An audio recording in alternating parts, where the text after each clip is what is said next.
Amém, queridos. Como é bom estar hoje aqui com vocês mais uma vez. Pastor Abner, aqui da Primeira Igreja Batista de Santo André. Estamos todos aqui, Pastor Marcos Grava, queridos do louvor, a equipe toda da mídia, todos aqui preparados para entregar esse culto de adoração ao Senhor e para que esse culto chegue até a sua casa. Hoje eu quero falar sobre curando a minha imagem de Deus. Curando a minha imagem de Deus. Eu não sei se você já se pegou olhando para o seu filho, para a sua filha, e percebeu ele falando ou fazendo coisas como você. Parece que ele te imita em algumas coisas, né?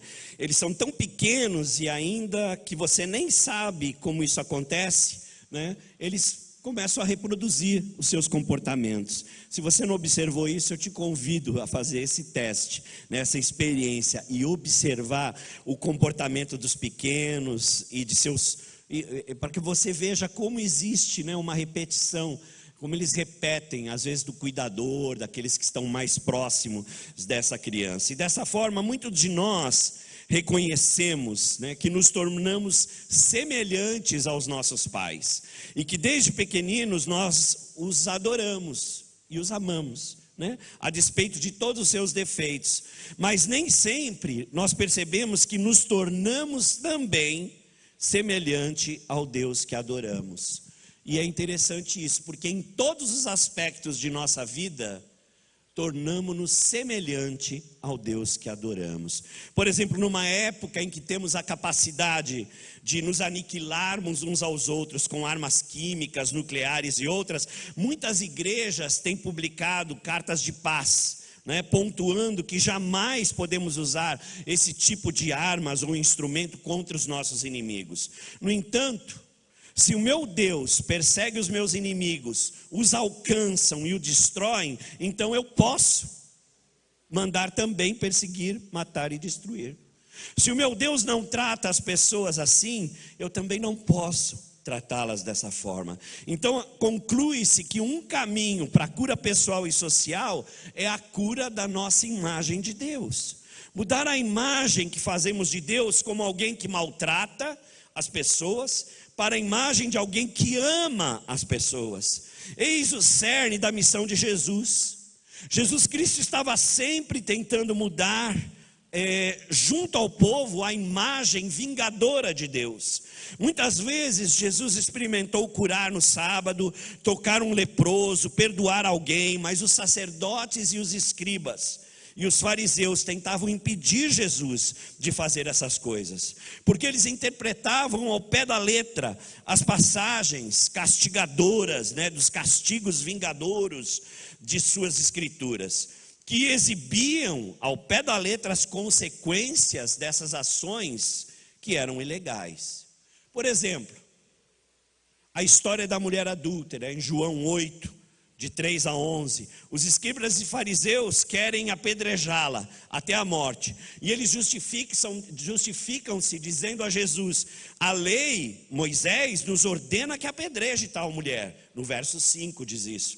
Eles referem-se à lei de Moisés lá em Levíticos 20, 10 e Deuteronômio 22, 21. Que diz Deus diante disso? É interessante. Eles trazem lá de Levíticos essa passagem, colocam diante de Jesus aquela mulher, né? Mas Jesus tem uma outra reação. Se Jesus interpretasse literalmente os castigos vingadouros dessa passagem das Escrituras, ele também teria se ajuntado aos escribas e fariseus para apedrejar aquela mulher. Quando ele convida escribas e fariseus a deporem suas pedras, Jesus está, na verdade, convidando a que deixem de interpretar ao pé da letra as passagens bíblicas de castigo vingadores. O amor de Jesus para com Paulo também não estava condicionado ao fato dele ter se arrependido. Mais que isso, seu amor o curou, para que ele pudesse então se arrepender e tomar consciência dos comportamentos destrutivos que antes ele fora incapaz de enxergar, que era a perseguição da própria igreja do Senhor Jesus. Preste atenção, queridos, o amor de Deus não é reativo. Ele não depende do que você faça. Ele simplesmente te ama. As Escrituras Sagradas afirmam que Ele nos amou primeiro. Como vejo Deus? Como Deus me vê? Eu quero dizer para você que a imagem que você tem de Deus irá exercer uma forte influência em toda a sua vida. A maneira como você vê Deus, o seu conceito dele, irá determinar, de fato, o seu conceito de si, do outro e do mundo. Olha que interessante. A maneira como você vê Deus, de fato, vai agir na sua vida e vai fazer com que você tenha o olhar para si mesmo, o olhar para o outro e o olhar para o mundo. O Salmo 115:8 nos alerta que seremos semelhante àquilo ou àquele que adoramos. Tornem-se como eles, aqueles que o fazem, e todos os que nele confiam. Na verdade, aquilo ou aquele que adoramos irá ser influenciador na modelagem de comportamentos, sentimentos, visão de mundo, forjando em nós semelhanças que se coadunam com o meu objeto da minha adoração. Vemos em algumas expressões religiosas pessoas que matam, torturam, destroem outros seres humanos porque acreditam que esta é a vontade de Deus.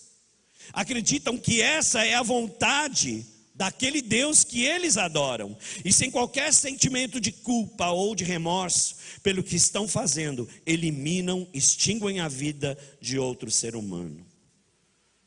Certamente o ódio teológico é um dos mais nocivos, pois o matar em nome de Deus ausenta a pessoa da culpa, da vergonha e do arrependimento, e de todos os freios que a ética e a moral poderiam exercer sobre a pessoa.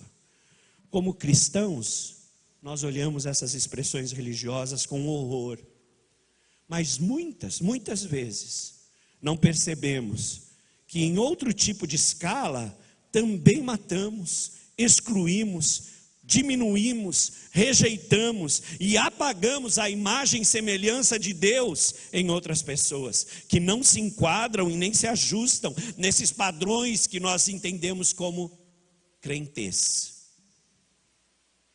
E como lá no mito de Procusto, um bandido que vivia lá na serra de Eleusis, na Grécia, em sua casa ele tinha uma cama, e ele convidava as pessoas que passavam por aquela floresta a descansar em sua cama. E lá, quando as pessoas deitavam, quando as pessoas eram grandes demais, ele cortava os membros para que ela coubesse na cama. E quando elas eram muito pequenas, eles esticavam a pessoa para que ela também se encaixasse naquela cama. Só que esse bandido tinha 2 camas, então ninguém nunca de fato cabia ali. Esse mito nos remete à nossa intolerância. Esse mito nos remete àquela intolerância que às vezes nós olhamos para aquele que não é como a gente e a gente já quer cortar, quer diminuir ou quer esticar, para que ele caiba naquele lugar, para que ele caiba na nossa caixinha. Deus é maior que a sua caixa. Deus é maior que a minha caixa. Presta atenção nisso. Não raramente eu lido com cristãos que têm uma imagem muito distorcida de Deus. Cristãos que realmente creem, vivem a vida pela fé, têm uma adoração verdadeira, uma entrega diária a Deus, mas uma percepção muito distorcida de quem é Deus. E já há algum tempo eu tenho trabalhado e sendo trabalhado por essa questão, tanto com os meus alunos quanto com alguns clientes que trazem essa percepção equivocada para alguns atendimentos. Tenho durante esses últimos anos então me dedicado em curar a imagem de Deus naqueles que me procuram para uma relação de ajuda, tentando dissipar as ilusões e mitos de um Deus que não é real, e ajudar as pessoas a experienciar o amor de Cristo e o Pai, esse amor de Deus expresso em Cristo Jesus pelo Pai amado celestial. E isso, com certeza, é a essência do cristianismo. Não é apenas uma questão de pensar corretamente sobre Deus, mas é verdadeiramente experienciar Deus.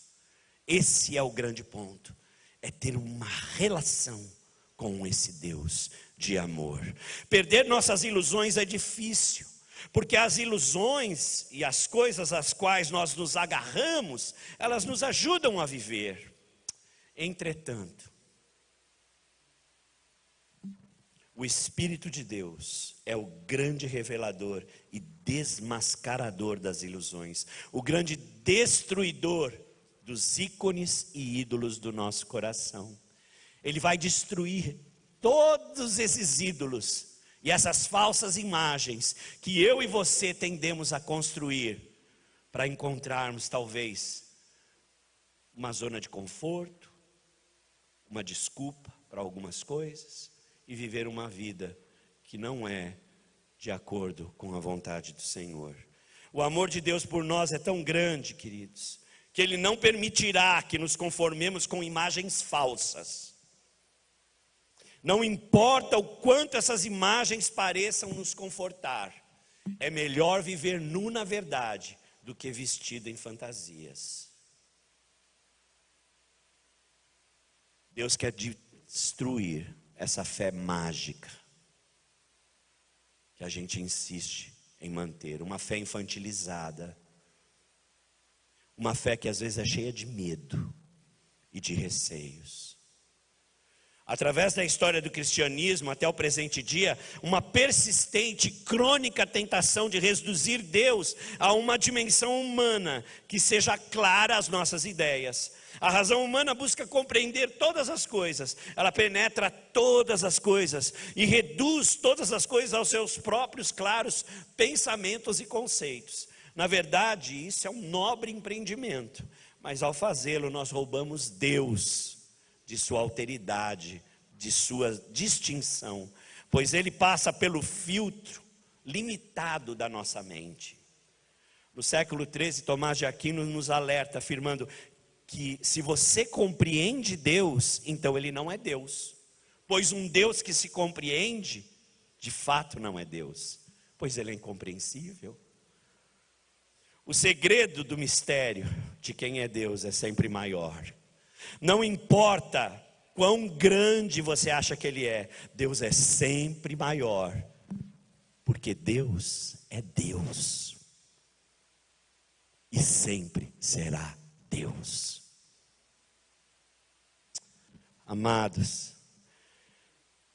Ele vai além de qualquer coisa que intelectualizamos ou imaginamos. Por isso Deus sempre será um escândalo para o ser humano, porque Ele não pode ser compreendido por uma mente racional, científica e finita.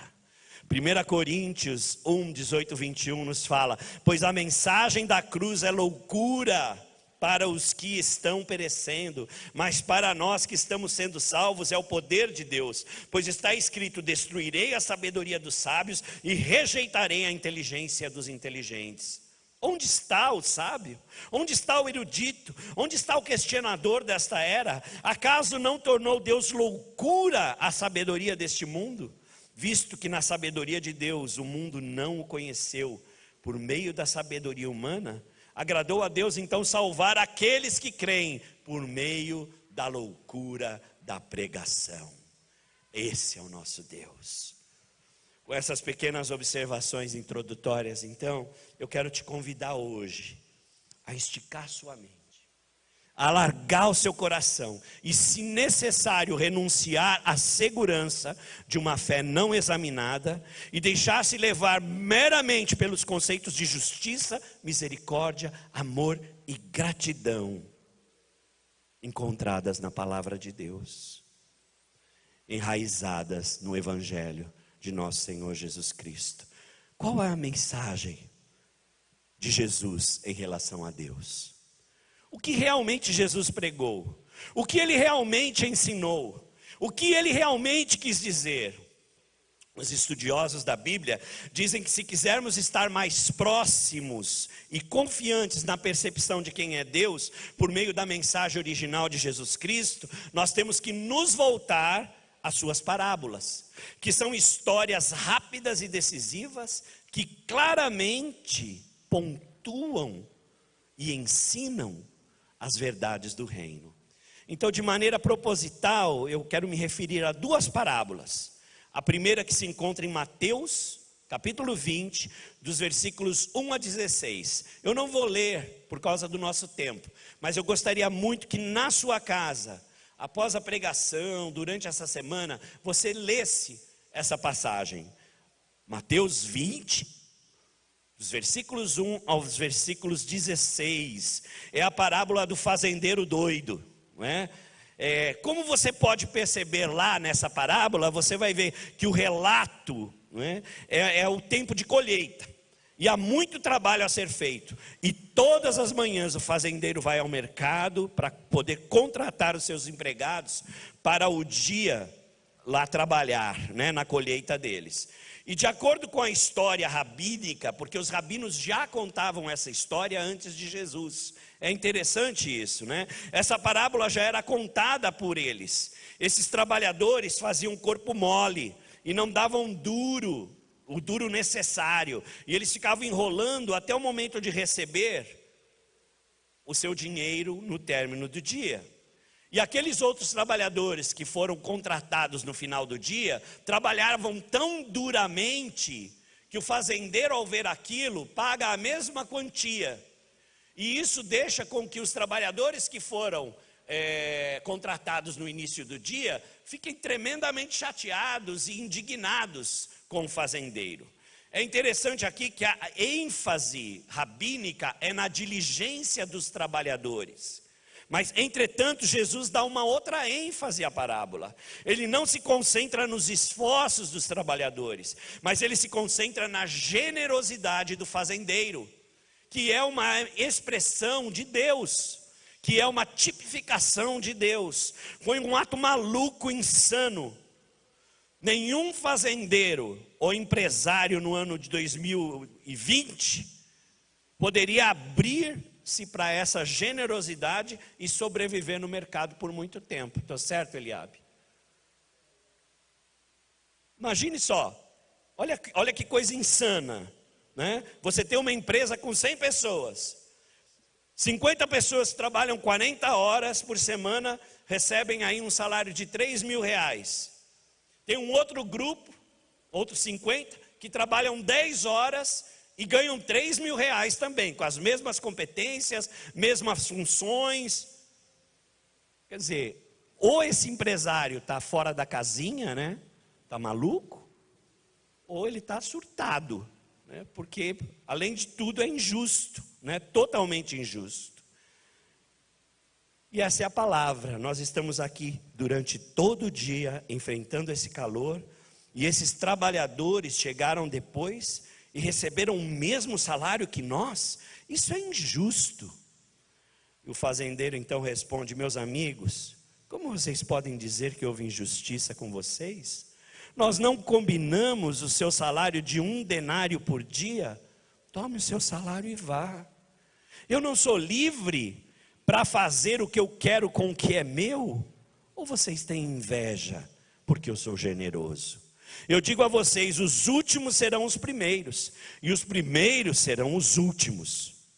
E eles ficaram chocados e escandalizados com a generosidade de Deus. Quantas vezes não agimos assim? Nós estamos dentro, eles estão fora. Nós somos salvos, eles não são salvos. Nós temos a verdade, ele não tem a verdade.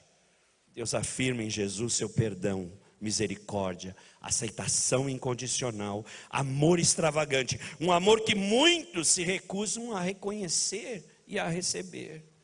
É difícil para nós, que crescemos em um sistema de mérito e benefício, compreender de fato que Deus me ama pelo que sou, não pelo que eu faço, não pelo que eu tenho, mas pelo que sou. Compreender que seu amor não falha, não muda, não tem variação. Compreender que nada pode nos separar do amor de Deus em Cristo Jesus. E porque muitas vezes não conseguimos reconhecer as infinitas expectativas de Deus, das nossas limitadas expectativas, também não reconhecemos o amor daquele que se entregou por nós naquela cruz.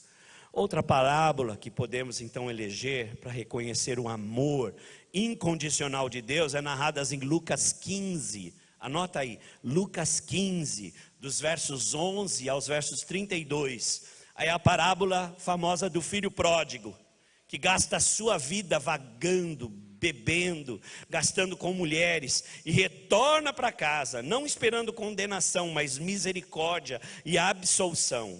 Enquanto seu pai o vê de longe e corre em sua direção, e o abraça e o beija, dá a ele uma capa, dá a ele sandálias, dá a ele um anel, e mata um bezerro e festeja por 14 dias. Dificilmente uma maneira certa de tratar um delinquente, não é verdade? Não é? Um filho que gasta tudo, volta para casa e é recebido desse jeito, ele certamente ou poderá fazer tudo de novo, né? Dentro da nossa pedagogia, uma pedagogia totalmente insana, né? Mas esse é Deus. Esse é o nosso Deus. Ele é loucura para nós. Ele abraça esse filho, ele recebe esse filho, diz o texto que ele beija, beija, beija, beija, beija, e não consegue parar de beijar esse filho, pois o amor dele é infinito. O filho mais velho não gostou nem um pouco da reação do pai. Ele viu o amor do pai e ficou indignado. Ele viu a compaixão indiscriminada de seu pai e isso deixou zangado. Entretanto, o pai, segundo a parábola, também sai em direção ao filho mais velho. Eu preguei sobre essa parábola no dia 24/5. Se você quiser ouvir mais sobre isso, entra lá, se inscreve no YouTube, Conexão Primeira. Se inscreve lá e procura a parábola e ouve, que vai falar muito ao seu coração, eu tenho certeza. Esse amor insano de Deus. Na Borgonha, uma região lá do centro, leste da França, em algumas pequenas cidades na Páscoa, você pode ver em algumas igrejas, nas portas das igrejas, e mesmo as pessoas, às vezes, quando estão na rua, elas se cumprimentam dizendo: l'amour de Dieu é folie. L'amour de Dieu é folie. O amor de Deus é insano, é loucura, é incompreensível. O amor de Deus é loucura. Queridos, em Mateus 20, a gente encontra a parábola do fazendeiro, doido lá, né? Que nos espanta com a sua generosidade. Lucas 15, o filho pródigo volta para casa e é recebido de forma incondicional. Jesus está dizendo que Deus ama de maneira extravagante e nos convida a nos alegrarmos com eles. Essas duas parábolas, entre outras, são ambas revelações do Deus verdadeiro em Jesus Cristo. Jesus Cristo chacoalha, Ele balança os nossos pressupostos de justiça, equidade, quando Ele transforma o último em primeiro e o primeiro em último, e quando Ele trata aqueles que se depravaram com o mesmo amor daquele que servia em casa. No final, todos receberam o mesmo prêmio. Deus se manifesta em Jesus com uma infinita e imensurável graça. Presta atenção aqui, pessoal. Presta atenção, meu irmão, minha irmã. Eu não estou falando aqui de universalismo. Eu não estou pregando aqui universalismo. Eu quero deixar isso bem claro, pois o universalismo é uma heresia, é um tapa no rosto do nosso Senhor Jesus Cristo, pois torna o seu sacrifício e a sua ressurreição irrelevante. A palavra-chave aqui da nossa reflexão hoje é o amor. A palavra-chave da nossa reflexão aqui hoje é que você abra a sua mente e procure perceber, ter a percepção do quanto esse amor é infinito por você. Pois a palavra em Hebreus, elas nos afirma O Filho é o resplendor da glória de Deus e a expressão exata de seu ser, sustentando todas as coisas por sua palavra poderosa. E depois de ter realizado a purificação dos pecados, ele se assentou à direita da majestade nas alturas. Jesus é a expressão exata de Deus. Você quer conhecer Deus? Olha para Jesus. Ele é a expressão. Ele é a expressão exata. As parábolas de Jesus revelam um Deus que é constantemente super generoso, que superabunda em graça. Em Mateus 18, o Deus que Jesus revela é aquele que cancela uma dívida de 10 mil talentos, 350 toneladas. Se for de prata, fica em torno de 120 milhões de reais. Se for de ouro, 8 bilhões de reais. Eu sou mal de conta aqui, pessoal, mas eu acho que isso só perde para a Lava Jato, que foram 3 bilhões de reais. Insano, não é? Em Lucas 7, Jesus mais uma vez demonstra o seu amor, perdoando os pecados de uma prostituta. Em João 10, Jesus faz uma coisa muito tola. Ele deixa 99 ovelhas e vai atrás de uma que se perde. Mais uma vez, Deus é visto como um Deus que sobrepõe qualquer bondade e uma infinita misericórdia. Com esse Deus, você não precisa ser escrupuloso, preocupado ou medroso. A primeira carta de João, ele escreve: no amor não há temor, antes o perfeito amor lança fora todo o medo, porque o temor tem consigo a pena, e o que teme não é perfeito no amor. O que ele está dizendo é: não temas, não temas, eu te amo, e o amor lança fora todo o medo. O perfeito amor lança fora todo o medo. E se você está aqui hoje, você que nos ouve hoje, tem medo de Deus, você não conhece, porque o amor é que nos alinha a Ele. Porque nos levou tanto tempo então para abraçarmos a essência verdadeira da nossa fé. Uma razão que eu estou convencido é que o amor de Deus encarnado em Jesus é radicalmente diferente do nosso jeito humano de amar.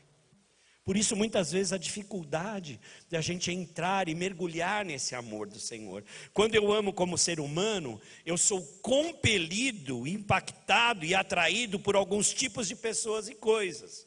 Por exemplo, eu amo o pôr do sol, eu amo olhar um ipê, uma árvore de ipê florida, eu amo ouvir música, eu amo ler, eu amo estar com a minha família, eu amo estar com amigos. Eu sou atraído por alguns tipos de pessoas que eu acho agradável e atraente. Então, no meu amor como ser humano, eu amo alguém pelo que eu encontro nessa pessoa.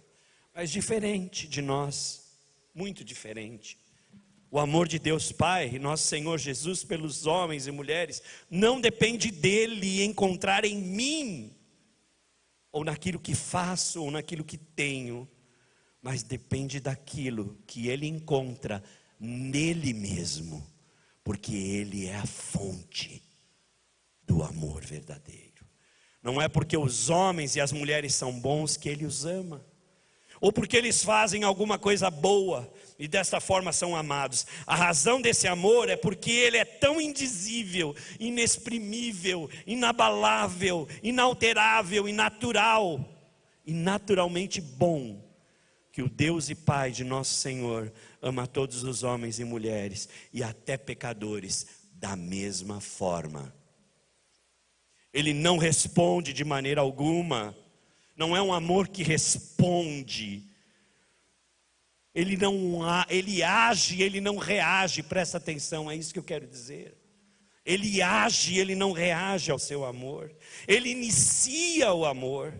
Ele ama sem motivo, porque o seu amor é criativo e originalmente bom, em vez de recompensador. É por isso que Santo Agostinho escreve: em amar-me, tu me tornaste amável. que amaste me feciste mi amable. Em amar-me, tu me tornaste amável. Eu era desprezível. Eu vivia na perdição. Mas o seu amor me transformou. E em resposta ao seu amor, eu quero ser melhor hoje. Eu quero ser melhor amanhã. Eu quero ser melhor depois. Não é por medo. Não é por medo. É uma resposta. É uma resposta que eu dou ao seu amor. Porque ao me sentir amado, eu quero te agradar. Ao me sentir amado, eu quero me dedicar a ti. Pois esse amor me constrange. Nunca senti algo assim. Nunca fui amado dessa maneira. É o Senhor quem me toca. É o Senhor quem me transforma. E a resposta daquilo que eu quero ser melhor, um ser humano melhor, é uma resposta ao seu amor que por mim foi dado naquela cruz. Queridos, o Evangelho de Jesus Cristo diz: Abner, você é amado. Eduardo, você é amado. Silvia, você é amado. Samuel, você é amado. Hilda, você é amada. Somos amados simplesmente porque Deus te ama. Te ama. E por mais duro que isso seja para a gente entender, nós precisamos parar e olhar para a cruz e nos extasiarmos com o sacrifício. Temos que entender que a vida, a morte, a ressurreição do Messias carpinteiro foi somente por amor. O amor de nosso Senhor Jesus Cristo e de seu Pai gracioso. Ele nos ama de uma maneira que desafia a compreensão humana e escapa às limitações humanas. E é por isso que eu posso estar aqui hoje, uma certeza teológica, proclamando a palavra de que você é amado do Pai, filho e filha amada do Pai. Deus ama você ao ponto de preferir morrer do que viver sem você. Paulo escreve em 1 Coríntios 1, 22, 25. Ele diz: os judeus pedem sinais miraculosos e os gregos procuram sabedoria. Nós, porém, pregamos a Cristo crucificado, o qual de fato é escândalo para os judeus e loucura para os gentios, mas para os que foram chamados, tanto judeus como gregos, Cristo é o poder de Deus e a sabedoria de Deus, porque a loucura de Deus é mais sábia que a sabedoria humana, e a fraqueza de Deus é mais forte que a força dos homens. Deus poderia ter nos eliminado, queridos, e recomeçado tudo de novo, mas Ele nos amou o suficiente para não apenas enviar parte de si mesmo para morrer, mas também virar as costas para o Filho e permitir que Ele carregasse os pecados do mundo. Então, e somente então, Ele realmente entendeu ali: eles não sabem o que fazem. Nossas mentes não compreendem o amor de Deus. Tentamos encaixá-lo, simplificá-lo para atender às nossas necessidades, mas Ele é muito maior e muito mais poderoso. E quando encontro esse amor, e quando me deixo encontrar por esse amor, então sou curado. E aí, como nesse diagrama, veja lá, Deus me ama. E quando eu recebo o seu amor, eu desenvolvo amor próprio. E quando eu desenvolvo amor próprio, eu amo o próximo. E eu devolvo isso, amando mais a Deus. Esse é um círculo virtuoso. Primeiro eu tenho a percepção desse amor, que Ele me ama. Aí, recebendo esse amor, eu vou desenvolver amor para comigo mesmo. Não vou me deixar abusar, não vou me colocar em situações violentas, em relações que violentam a minha vida. E a partir daí, então, eu vou amar o meu próximo, mutuamente, vou amar o outro. E isso vai me levar mais próximo e dar uma maior compreensão do amor de Deus na minha vida. Qual é a visão que você tem de Deus? Qual a imagem de Deus que norteia as suas relações? Para concluir, estamos finalizando. Gostaria de focar nesses quadros que a gente vai ver agora e refletir as duas imagens de Deus. Esse quadro que eu estou colocando agora aí na sua tela, ele foi desenvolvido pelo professor Dr. Zenon Lotufo Júnior, meu mentor querido. E muito dessa pregação veio de uma mentoria que eu tive com ele na terça-feira, onde ele me abraçou virtualmente, trazendo o amor de Deus à minha memória e me ajudando a compreender algumas coisas. Ele escreveu um livro que eu te encorajo a comprar, não foi traduzido ainda para o português, mas você encontra lá no Amazon.com, Cruel God, Kind God. Deus cruel, Deus bondoso. Como a imagem de Deus moldam crenças, atitudes e perspectivas. E aí nesse quadro agora, vamos lá, você tem metáforas, né, de Deus. Deus como monarca, da imagem de um Deus cruel, Deus monarca, Deus juiz, e a imagem de um Deus bondoso, pai, mãe e pastor. Tipos correspondentes do cristianismo. Você tem lá Deus cruel no cristianismo, que há um grupo de cristãos que tem uma visão muito cruel de Deus. Ou você pode ter uma visão de um Deus bondoso dentro do cristianismo. Tipo correspondente de teologia, a teologia de um Deus cruel, vingativo, que destrói os seus inimigos, né, que derruba as pessoas, que persegue, os alcança e os mata. Ou a teologia de um Deus bondoso, de um Deus gracioso, pregado por nosso Senhor Jesus Cristo. A autoridade suprema, né, exterior, é a Bíblia interpretada por outros, né, dentro de um filtro, vamos dizer assim, de um Deus cruel. Ou interior, é a voz de Deus, do Espírito Santo, que soa na sua vida e vai revelando as verdades da palavra de Deus. A interpretação da Bíblia, ela pode ser literal, usada como desculpa para não ouvir o Espírito Santo. É aquilo que eles faziam, os fariseus e os escribas faziam, eles viviam pela letra, e a letra os matava. Ou a imagem de um Deus bondoso, onde as escrituras são subordinadas ao ensinamento de Jesus, e a voz do Espírito que clama dentro de nós: Abba, Abba, Abba, Pai querido, Pai querido. Principais características de Deus, dentro de uma imagem de Deus cruel, é o poder, é a valorização do poder e da força. E de um Deus bondoso é o amor e a compaixão. Propensão de Deus à ira, à vingança, ou a compaixão e o perdão. O objetivo da lei, segundo a imagem de um Deus cruel, é apoiar os próprios interesses de Deus. Mas de um Deus bondoso é apoiar os interesses dos seres humanos e torná-los melhor. A obediência de um Deus, quando você tem a imagem do Deus cruel, é motivada pelo medo infantilizado, pelo medo do inferno, pelo medo daquilo que Ele pode fazer comigo, pelo medo daquilo que Ele pode mandar sobre mim.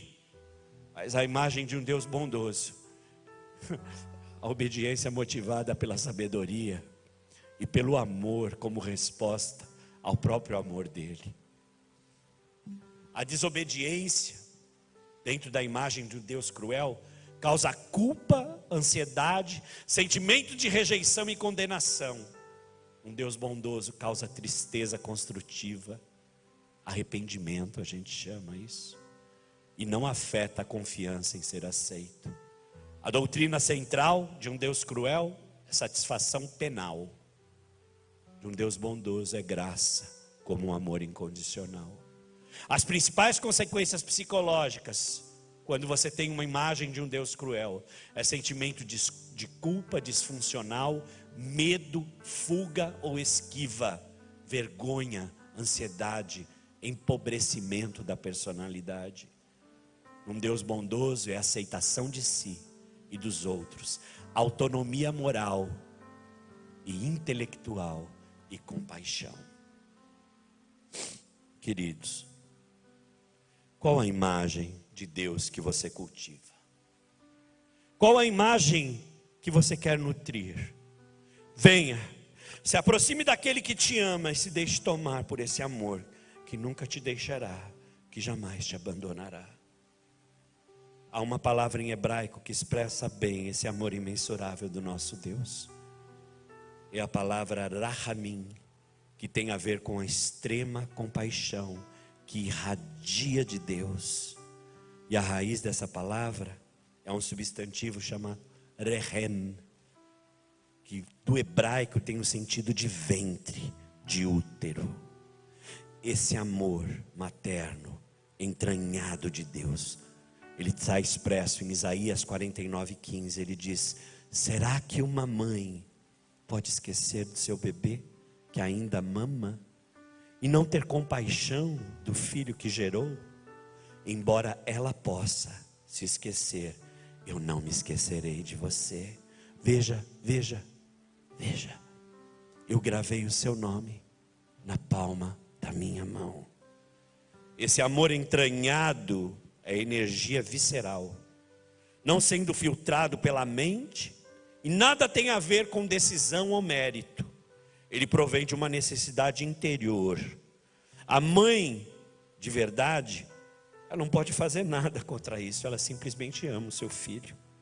Ainda quando ele é mal educado, esse amor permeia a relação.